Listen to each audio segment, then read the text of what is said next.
have always mattered to some, but not to others, as we know. What is the real cause of Black Lives Movement here in Barbados? The removal of the systemic, institutionalized anti-Black brown racism. The demand for economic empowerment. When all said and done, Black lives does matter, and we will overcome. We have to be mindful not to get our priorities and our objectives mixed up with those in other parts of the world, because each country and each area has their own objective.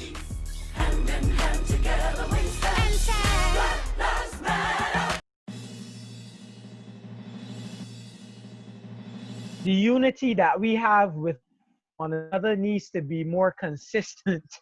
And it shouldn't take a Black person being murdered by a police officer for us to band together. Blacks not being comfortable with our natural self. And that's all it is. And that's all it's always been. And I think that's one of the biggest problems that we have in Barbados, in the Caribbean. And it's not racism. It is us not accepting ourselves for what we are naturally. So when we talk about Black lives truly matter, and when Blacks truly matter, then you can convince me that all lives matter. Because unless Black lives matter, all lives cannot matter.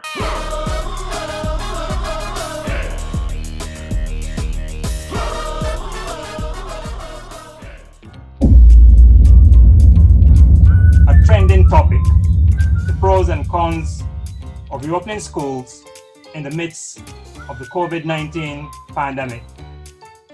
Children need to go to school. That is how they socialize, that is how they learn. And school is not only for giving instruction, academic instruction, but schooling is also a social activity. I think that in any discussion that we have about reopening schools, obviously, first and foremost, you must consider what is best for our students. One group in the morning and another group in the afternoon,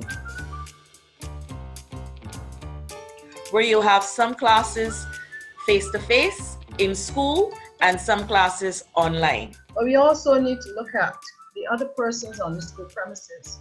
What about the teachers, the other members of staff? What are their needs? What are their fears?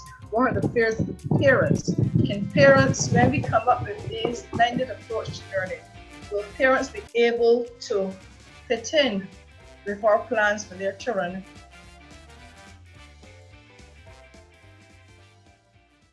With this proposal of probably half day at the nursery, it to me is not only challenging but almost impossible for some persons who, obviously we are in a time where persons need their jobs. A lot of people are struggling. So how are you supposed to drop your child at the nursery, catch van, go to work, and then come back for them half day and then do what with the child? So what considerations are you giving to those persons who do not have anybody else to take care of the child? This is where the church, the community, the godparents, the aunts need to come into play. We also have at school a before and after care program. For those persons, we need to identify an area where we can actually set up so that if you cannot get back for the child by the 12 o'clock or whatever time that morning session finished, that you have an aftercare program, and that is where persons can actually come into play.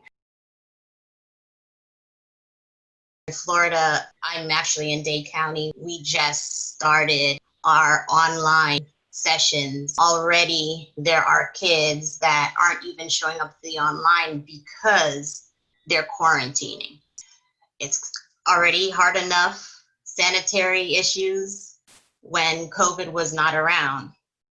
Trying to get the students to wash their hands, not come to school when they do have a cold or the flu. So keeping masks on, keeping their hands to themselves, I think that's going to be very difficult, especially for elementary age.